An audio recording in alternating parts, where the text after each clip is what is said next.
Once upon a time, in a cozy house nestled at the edge of a bustling town, lived a little girl named Juvie. With her bright eyes and gentle smile, Juvie was the apple of her parents' eyes. Despite her silence, her parents showered her with love and affection, adorning her with toys and granting her every wish. As the days turned into weeks and the weeks into months, Juvie remained a silent observer in a world filled with chatter and laughter. Her parents, puzzled by her lack of speech at the age of 4, searched for answers in the depths of their concern. One morning, as the sun peeked through the curtains and cast a golden glow upon the room, Juvie's mother tiptoed into her daughter's bedroom, her heart filled with the warmth of maternal love. To her surprise, she found Juvie nestled among her teacups, engaged in animated conversation with an unseen companion. "I will play with you, and yes, I will not tell my parents," Juvie whispered, her voice barely audible to her mother's ears. Startled and intrigued, the mother watched in awe as her daughter interacted with her mysterious playmate. Curiosity gnawed at the edges of the mother's mind as she pondered the identity of Juvie's secret friend. Was it an imaginary playmate born from the depths of her child's imagination? Or was there something more mysterious at play? Determined to uncover the truth, the mother opened the door wider and peered into the room, her gaze searching for any sign of the unseen visitor. Yet, to her dismay, there was no one there but Juvie and her teacups, the air heavy with the weight of unspoken secrets. When questioned about her clandestine companion, Juvie offered only a cryptic response, claiming that her friend wished to remain hidden from prying eyes. Despite her growing unease, the mother brushed off the encounter as a mere figment of her daughter's imagination, a normal part of childhood whimsy. As time passed, Juvie's behavior became increasingly peculiar. The mother couldn't shake off the feeling of unease that lingered in the air whenever she witnessed her daughter engaging in animated conversations with her invisible companion. Despite her attempts to rationalize the situation as a normal phase of childhood development, a nagging sense of disquiet gnawed at her subconscious. As the evening draped its unsettling veil over the household, the parents, exhausted from the day's trials, tucked Juvie into her bed with gentle kisses and whispered lullabies. The air grew heavy with the weight of impending dread, though the family remained oblivious to the impending terror that loomed in the shadows. Suddenly, a piercing cry shattered the silence, jolting the parents from their slumber.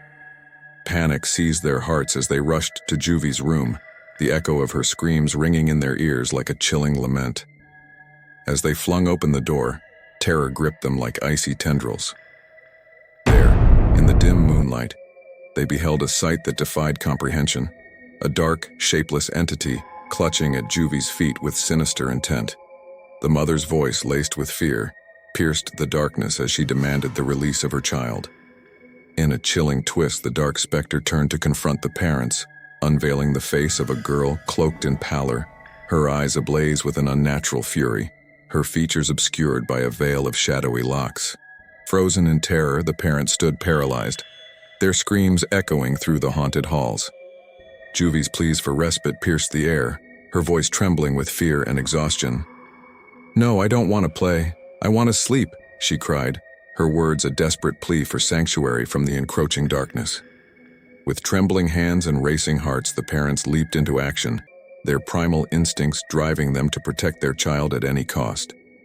With a surge of adrenaline, they wrested Juvie from the clutches of the shadowy specter, their minds reeling with disbelief at the horrors that unfolded before them. Retreating to the safety of their room, the family huddled together, their breaths ragged with fear and uncertainty.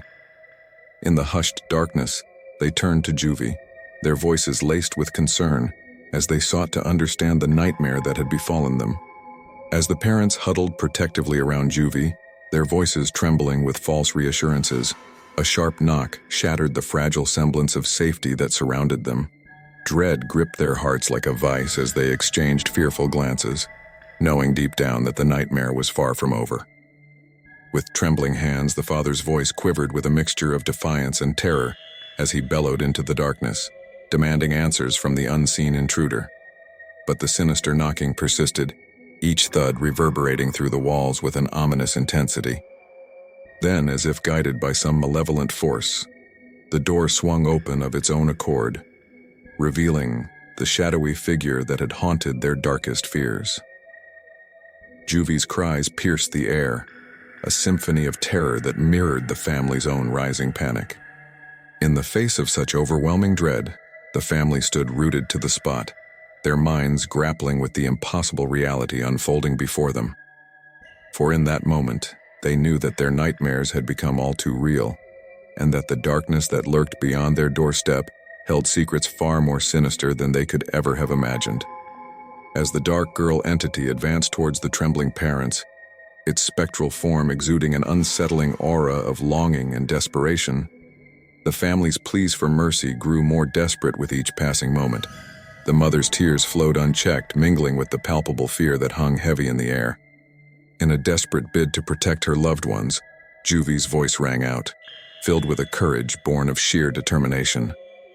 "I don't like you anymore. I don't want to be your friend anymore. You are hurting my parents. Please stop." Her words, though tinged with fear, resonated with a raw honesty that cut through the darkness like a beacon of hope.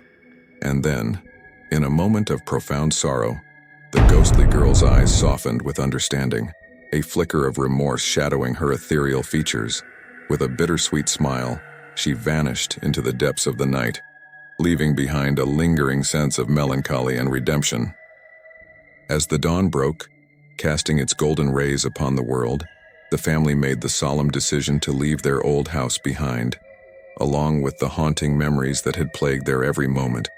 With heavy hearts and a sense of weary resolve, they packed their belongings into the car, preparing to embark on a new chapter far away from the shadows of the past. Yet, as they glanced back at the house one final time, a chill ran down their spines. There, standing in the window, was the ghost of the girl, her ethereal form bathed in the soft light of morning. Despite the distance and the barrier between the worlds of the living and the dead, her presence lingered, a silent farewell tinged with melancholy and longing. For a fleeting moment, time seemed to stand still, as the family exchanged bittersweet glances, their hearts heavy with the weight of unspoken farewells. And then, with a whispered promise to never forget, they turned away, leaving behind the specter of the past as they journeyed toward an uncertain future. As they drove away, the ghost of the girl watched them go, her smile a fleeting reminder of the bond they had shared, however brief and tumultuous. And though the road ahead was fraught with challenges and unknown dangers, they carried with them the enduring hope that even in the darkest of nights, the light of love would guide them home.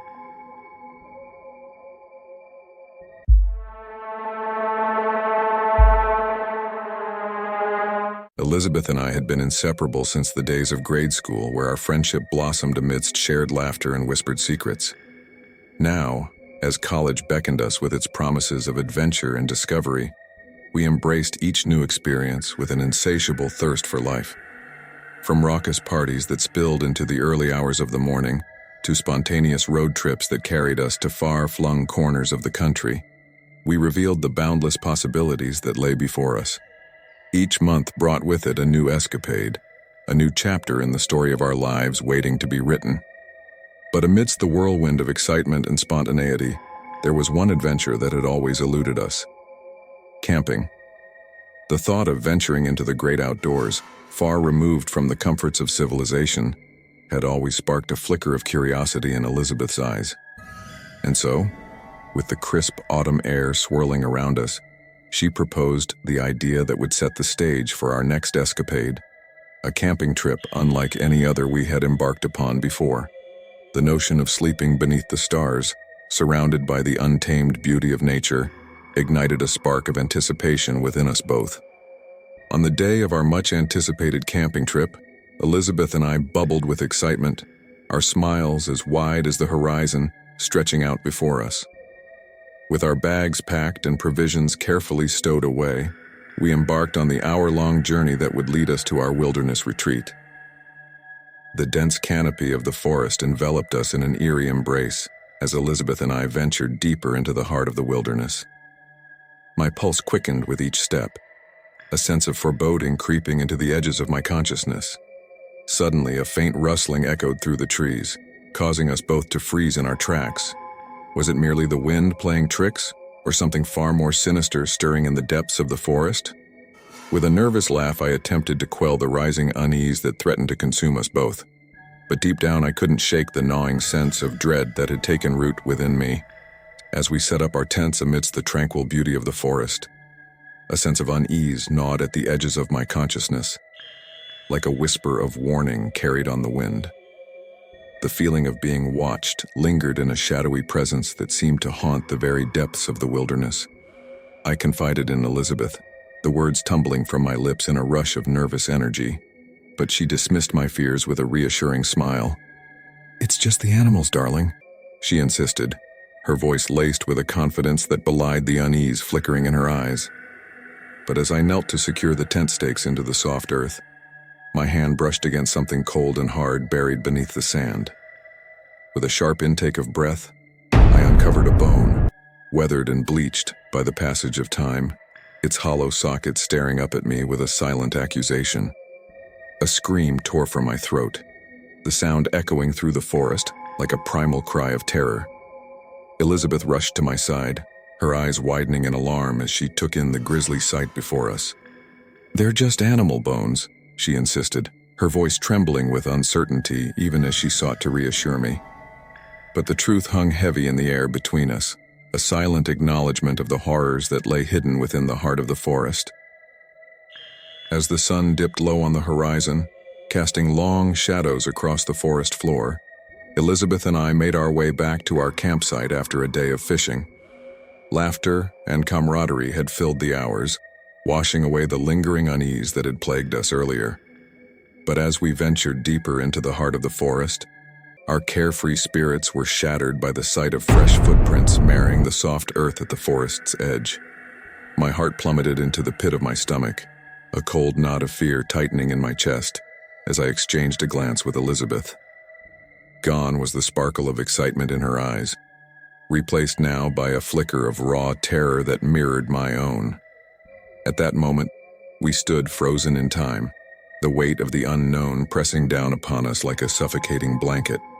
Without a word, Elizabeth wrapped her arms around me, seeking solace in the familiarity of our shared bond.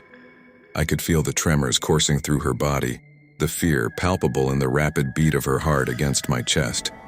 Summoning every ounce of courage I possessed, I forced myself to step forward, to confront the darkness that lurked within the depths of the forest. "Stay behind me," I whispered, my voice a shaky whisper in the stillness of the night. "I'll make sure we're safe." With each step we took, the forest seemed to close in around us, the shadows dancing and shifting like specters in the night. My senses were heightened, every rustle of the leaves, every snap of a twig sending a jolt of adrenaline coursing through my veins. As the woman in the ethereal white gown emerged from behind the gnarled tree, a chill raced down my spine, freezing me in place as though rooted to the spot. Beside her, the pallid child stood silently, his hollow gaze fixed upon us with an unsettling intensity. Despite the hammering of my heart and the icy grip of fear tightening around my chest, I summoned the courage to speak, my voice trembling with uncertainty. "May I ask if this is the correct way down to the camping site?" I managed to utter, my words hanging heavy in the air like a silent prayer. To my shock, the woman nodded, her movements slow and deliberate, as though she were merely a specter drifting through the night. With trepidation gnawing at the edges of my consciousness, we followed in her wake, each step forward fraught with the weight of the unknown.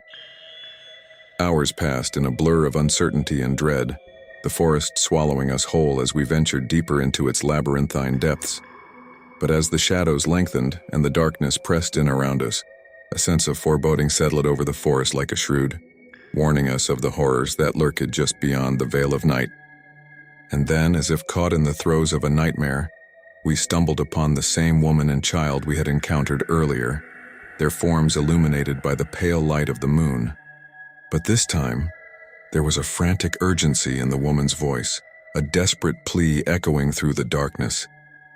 "Leave this forest," she cried, her voice raw with anguish, her eyes ablaze with primal fury. "He will take your souls." Her words reverberated through the night, sending shockwaves of terror coursing through our veins. With a final warning, the woman disappeared into the shadows, leaving us trembling in her wake. With hearts pounding and breaths ragged, we fled through the forest, each step carrying us closer to the safety of our campsite. As Elizabeth's piercing scream shattered the stillness of the night, my heart lurched with a terror so profound it threatened to consume me whole. I scrambled to her side, my hands trembling as I reached out to shake her awake, but her eyes remained fixed and unseeing, a ghostly pallor suffusing her features. Before my horrified gaze, black hands emerged from the shadows, their icy grip wrapping around Elizabeth's ankles with a malevolent force. And then, as if summoned from the depths of darkness itself, the child materialized before us, his eyes gleaming with an unholy light as he declared, "Her soul is mine." Desperation clawed at the edges of my consciousness, a primal instinct driving me to protect my friend at any cost. With tears streaming down my face, I pleaded with the child, my voice trembling with fear and desperation. "Please take my soul, not hers. I beg you," I cried, my words echoing through the night like a desperate prayer. But just as the darkness threatened to swallow us whole, a figure emerged from the shadows, her presence radiating with a serene authority that commanded the very essence of the forest itself. It was the mother of the child, her ethereal form bathed in a soft, otherworldly glow. With a gentle touch, she caressed her child, her voice a soothing melody in the darkness. "My child, come home with me," she whispered, her words carrying the weight of centuries. "This one has a genuine heart." And with that, the child relented, his grip loosening as he turned to follow his mother into the depths of the forest. As they vanished into the night, a sense of profound relief washed over me, mingled with the raw grief of the horrors we had endured. But amidst the chaos and uncertainty, one thing remained clear. The bond between Elizabeth and me had been tested by the darkness, and though scarred by the shadows that lingered within the forest, it had emerged unbroken, forged in the crucible of our shared ordeal. And as the first light of dawn painted the sky in hues of gold and rose, we emerged from the darkness, forever changed by the harrowing journey we had undertaken together.